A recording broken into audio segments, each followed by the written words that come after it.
Binigay mo ulit? Hindi. Yung stove niya. Binigay niya sa pag-asa.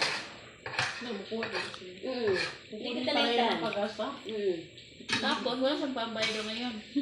Ano kami, wala siyang pera. Kahit pugain ko pa doon siya, wala siyang pera. Sabi ko, Pang ngayon ba yun? O pang kapon? pa ngayon. Ngayon. Kaya pinuntahan ko, Ay, advance ka na. pinuntahan ko advance para baka may pera siya makita. Kukunin mo lang sana. Sabi ko sa kanya kagabi, Tiya, hanapan mo yan ng para ba hindi mo papatayin. Tapos, nandun yung ano niya, jowa niya, nag-inom doon. Hindi, no. May pinuntahan. Tapos, hinintay namin baka may pera. Wala din. Hindi, lasing. Lasing! Naman. Kagabi. Buang talaga yun. Buwag, yun yung problema ko ngayon. Kaya mo na lang. Wala naman ako pera, di ako mayaman. 500. Hindi. Puntahan na lang natin sa Bado para may matinyo tayo. Puntahan natin.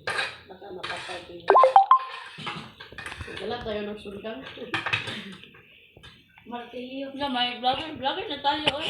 Lagyan ko siya pag ano ko, pagpunta ko doon. Buti naano kita, nadatnan kita. Nadatnan? Hindi siya nagalit na kinom yung 500. Hindi. Ano? Tumatawa siya. Wow! Ano? Dapat sinabi mo, plastic puti. Wala ko pa yung balance. Hindi mo pa Hindi. Kano ba yung binabayad niya? On 750. Tapos, Madali lang yung mga ano. Kasi mga alas 5 alas 6 open yung mga bar dyan sa gilid. diba, paano siya? Duty ka doon. Duty ka doon. Meron ka ng 1,000. Ang dami niyang loan, may life bank pa siya. Tapos, ano lang yun, isang araw. Kubis talaga yung lahat ng utang niya. Nagdudungan. Kaya pala, wala siyang pangbayan. Tapos, na-meet ko yung pag-asa Siguro doon. nagtatago lang sa pag-hoybis. Siguro, or sabi ko sa kanya, magpakita ka sa akin bukas pag hindi ka magpapakita sa akin. Pupuntahan ka dito ni Kamu. Wala na si Pangbuwag. Tapos ano sabi niya? Wala Wala na si Lulu. Diba si Lolo? Tapos ano sabi niya? Ma'am, ano ma'am? Ma'am? Bawal sa amin magsinisip ng Bisaya. Tagalog na.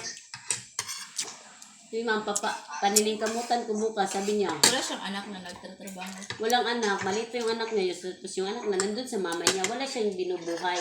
Tapos, Bakit wala siyang pera? Wala naman siyang madami binubuhay. siyang utang tapos yung boarding house niya na pinaparintahan niya, pinutulan na kuryente. Kasi Kaya hindi walang siya- nagrerenta. Meron yun, bakit ka nagbibideo? Patayin mo yan! Baka ikaw patayin ko.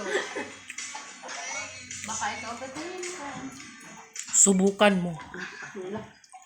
Subagay siya.